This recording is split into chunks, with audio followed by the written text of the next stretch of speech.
शाही जी, अश्विनी जी, सर्वेश जी की सभी बातें आपने सुनी। एसआईटी पर भरोसा ही नहीं है और साथ ही कह रहे हैं कि जो बड़े चेहरे हैं वो तो साइड हैं, लेकिन जो छोटे मोटे लोग हैं उन पर कार्रवाई की जा रही है।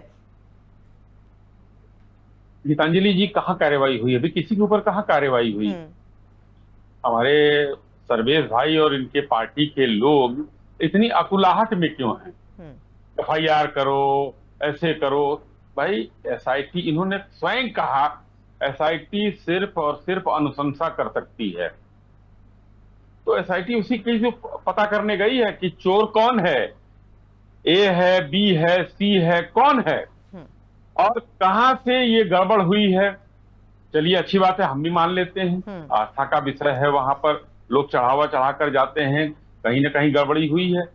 ट्रस्ट ने सरकार से कहा कि आप एसआईटी बनाकर जांच करिए, तो क्या सरकारें एसआईटी नहीं बनाती? अभी इन्होंने तो तुरंत, इनको तो मैं बहुत प्रबुद्ध प्रवक्ता मानता हूं, क्योंकि इनको कानून का भी ज्ञान है और पुलिसिंग का भी ज्ञान है और बहुत सहृदय भी हैं समाजवादी पार्टी के प्रवक्ताओं में। लेकिन अचानक गड़बड़ कर बैठे, क्या सरकार ने कोर्ट के आदेश पर एसआईटी बनती है?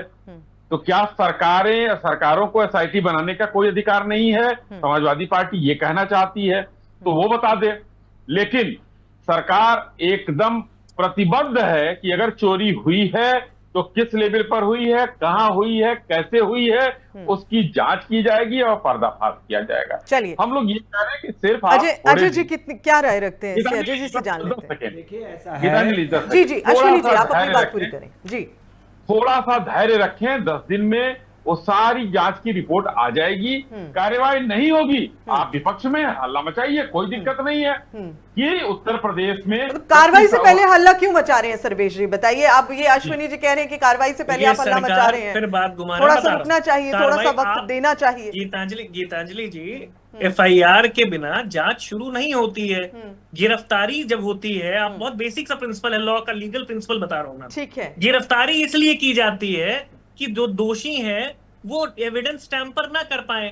आप जांच कैसे करेंगे जब सब खुले घूम रहे हैं? न्याय समिति के सारे लोग वही हैं जो चोरी कर रहे हैं। सुनिए, हमारे साथ और भी मेहमान मौजूद है, वरिष्ठ पत्रकार अजय पत्रकार जी हमारे साथ में मौजूद है, उनसे भी जान लेते हैं। सर, दोनों पक्ष की बात आपने सुनी है, कितनी सिमिलरिटी आप इसमें देख पा रहे हैं? और साथ ही एसआईटी पर भरोसा नहीं है, सर्वेश जी कह रहे हैं कि एसआईटी सिर्फ एक फॉर्मेलिटी है। एसआईटी किस तरह से काम कर रही है? क्या वाकई सही दिशा में काम नहीं कर रही है? क्या विपक्ष को एक मौका मिल रहा है इस बात को लेकर? देखिए, एसआईटी एक जांच समिति है, स्पेशल इन्वेस्टिगेशन टीम का, और ये खास तौर से भौतिक साक्ष्य और उनका विश्लेषण, गवाहों का से साक्षात्कार, इन सबसे पहले प्राइमरी रूप से साक्षात्कार कर लेती, उसके बाद बाकायदे एफआईआर वगैरह, और फिर पुलिस का इन्वेस्टिगेशन शुरू होता है। फिर उस पर एफआर, फाइनल रिपोर्ट या चार्जशीट होना ये चाहिए। इसमें हर हाल में चार्जशीट इशू होनी चाहिए, वो चाहे जितना बड़ा वो हो वहाँ का पदाधिकारी, चाहे जितना छोटा हो।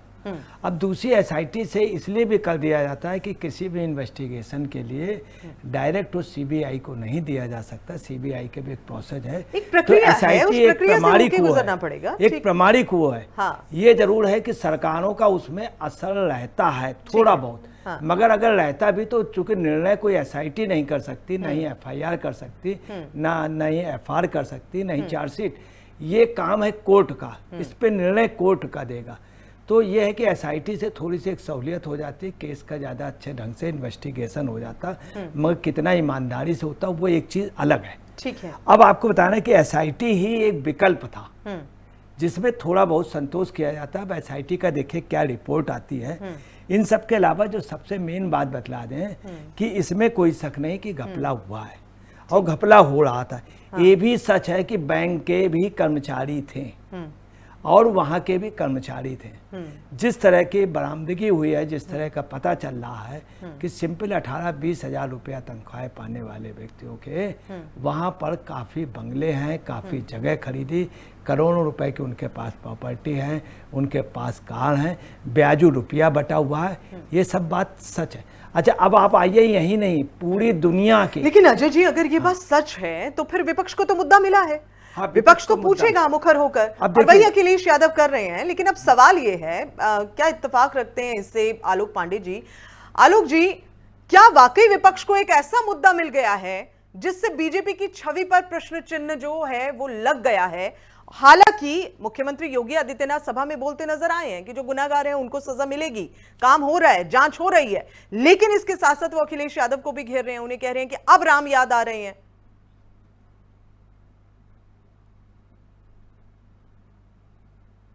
आलोक जी अनम्यूट करें सर, आपको अपने आप को आप अनम्यूट करें सर। इस पे दो तीन बातें। पहला एक कि जो घृणित कृत्य हुआ ये नहीं होना चाहिए, नहीं होना जी, हुआ है, इसमें कोई डाउट है नहीं। अयोध्या राम मंदिर लोगों की आस्था से जुड़ा है और आस्था से जुड़े विषय पर या आस्था से जुड़ी जगह पर अगर इस तरह के अपराध होते हैं तो व्यक्तिगत तौर पर हर व्यक्ति इस बात को बहुत ही दुखदाई उसके लिए रहता है और उसके मन में भी कई प्रश्न चिन्ह आते हैं और जाहिर सी बात है कि प्रश्न है तो सरकार से ही पूछे जाएंगे। आलोक जी, तो इसमें जिस तरह के अयोध्या में लोकल रिपोर्टिंग हो रही है, वहां के लोग कह रहे हैं कि लोगों की बिल्डिंगें बन गई, सब लोग झूठी थोड़ा बोलेंगे। ठीक, तो इसका मतलब है कि चीजें कुछ गड़बड़ हुई, पहला बात। दूसरी बात यह है कि अगर गड़बड़ हुई है तो अच्छा किस जगह हुई है जहां पर हिंदुओं ने 500 साल तक संघर्ष किया। सही, हमने कितने बार प्राण त्यागे, कितने युद्ध लड़े, कितने मतलब मुलायम सिंह यादव जी मुख्यमंत्री थे, हमने गोलियां खाई हिंदुओं ने। हमारा मुख्यमंत्री मुलायम सिंह होते हुए भी हमने गोलियां खाई, गोली खा के मंदिर बनवाया। उसके बाद अगर ऐसा कुछ होता है तो ये दुर्भाग्यजनक। लेकिन जब बात होती है कि ये बात उठा कौन रहा है तो बोले समाजवादी पार्टी। अब जब समाजवादी पार्टी उठाए कि बीजेपी को फिर मौका मिलेगा, क्योंकि देखिए हिंदू बहुत सहिष्णु है, वो इस बात का भरोसा रख सकता है कि ठीक है चोरी हुई है, पकड़े जाएंगे अपराधी। भारतीय जनता पार्टी अगर नहीं क्लियर करती है, नहीं इसको साफ करती तो उसको नुकसान हो सकता है। लेकिन बीजेपी को इस मामले में बाउंस बैक करने का मौका है।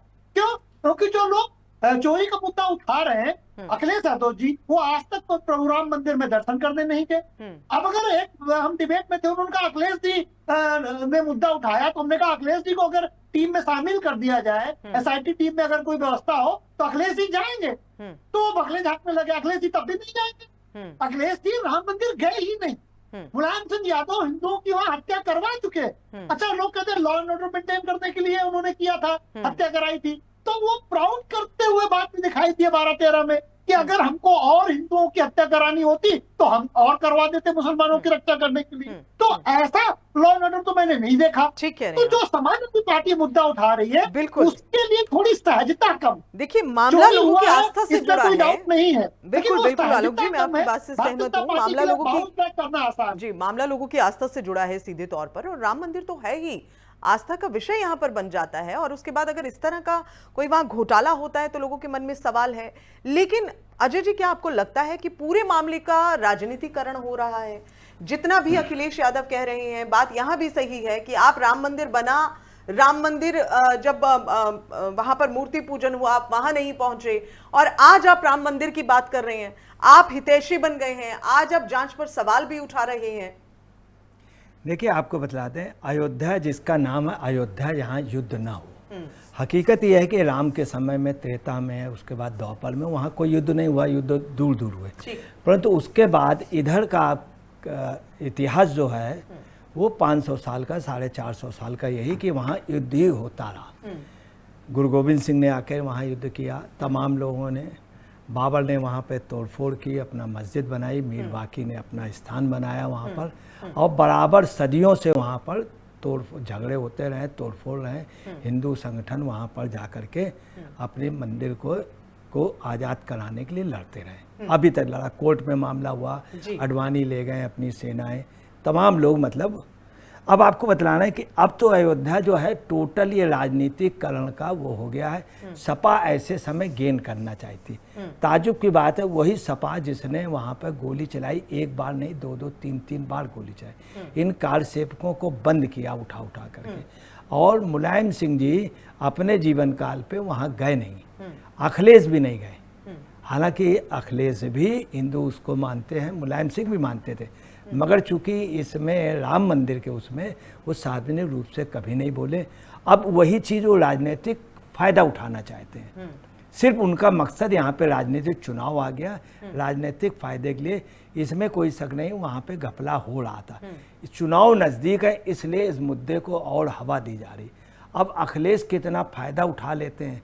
वही अखिलेश अब नई एक चीज लेकर के आए कि ब्राह्मणों का सम्मेलन वगैरह, जबकि आपको बताना है जिस व्यक्ति का नाम लिया जा रहा है, बेहद शर्म की बात है कि जो जनेश्वर मिश्र जी हैं उनका जातवाद से कोई मतलब नहीं था, वो कभी ब्राह्मण वाद या उसके भी समर्थक नहीं थे, उनके लिए लिया जा रहा है। हाँ, उन्हें ये एक राजनीति हो रही, इसका कितना गेन कर पाएंगे। अखिलेश जी का सोचना ये कि राम भक्त और जो ब्राह्मण हैं वो अगर इनके खिलाफ हो इस तरह के मुद्दे उठाएंगे तो आने वाले चुनाव में फायदा होगा। सर्वेश जी, ये लेकर चल रहे हैं आप, राजनीतिकरण कर रहे हैं क्या पूरे मामले का, या वाकई आप हितैषी हो गए अचानक से? पहली बात ये है कि राम मंदिर में जाना या नहीं जाना, श्री राम रक्षा हो, ये राम भक्त जो अपने आप को कहते हैं लोग, उसमें लिखा हुआ है कि श्री रामचंद्र चरणों मनसा स्मरामि, श्री रामचंद्र चरणों सिरसा नमामि, श्री रामचंद्र चरणों शरणम प्रपद्ये। मतलब मैं मन से स्मरण करता हूँ और उनके चरणों में अपनी आस्था रखता हूँ। आपको एक मंदिर में जाने से पहली बात आपकी आस्था का कोई वो माप परिमाप नहीं हो सकता। दूसरी बात ये भाजपा स्पॉन्सर्स घूम रहे हैं, उनसे मुझे कोई मतलब नहीं। मेरी बात सुनिए, बहुत सिंपल सी बात है, अगर अखिलेश यादव जी की जगह कोई क्रिश्चियन नेता विपक्ष में होता, कोई मुस्लिम नेता विपक्ष में होता, तो भी चोरी पे बोलने का उसका अधिकार नहीं है। ये इतने लोग बैठे हैं, ये एक बार नहीं बोल पा रहे, जान रहे, लेकिन इनकी स्पाइन नहीं है कि ये बोल पाए कि बिना एफआईआर के कोई एसआईटी वैलिड नहीं हो सकती। आप एफआईआर नहीं कर रहे, आप चोरों को उठा नहीं पा रहे, अब तक गिरफ्तारियां नहीं हुई। अश्विनी जी, आपको उस पे चिंता नहीं है। ये पूरा मामला चलते हुए काफी वक्त ये हो गया। ब्राह्मण आपको नहीं लगता है कि इस पे, हिंदू मैं आलोक जी आऊंगी आपके पास, लेकिन जवाब अश्विनी जी से ले लेते हैं। अश्विनी जी, आपको नहीं लगता है कि मामले में जांच हो रही है, तमाम तरह के आप कदम उठा रहे हैं जांच के लिए, लेकिन थोड़ा सा प्रोसेस स्लो है सर, इसे बहुत तेजी से होना चाहिए था? नहीं, कहीं प्रोसेस स्लो नहीं है, और कोई भी जो है रॉकेट साइंस नहीं है कि तुरंत कोई गया और वहां पर प्रोसेस गलत है। एफआईआर से शुरू होता है प्रोसेस। नहीं, अब सर्वेश भाई, अब जो भी प्रोसेस हो फिलहाल जो धरती है पे कोई इंसान जिसको थोड़ी सी भी लीगैलिटी पता है, वो ये कह दे मैं मान लूंगा। किसी एक पुलिस वाले से पूछ लीजिए, एसआईटी तब गठित होती है जब जांच में सरकार को लगे कि बहुत कॉम्प्लिकेटेड इश्यू है। एफआईआर के बाद, उसके बाद वो एसआईटी को दे दे, सीबीआई को दे दे, एफबीआई को दे दे, बिना एफआईआर के जांच शुरू ही नहीं होती। सर्वेश भाई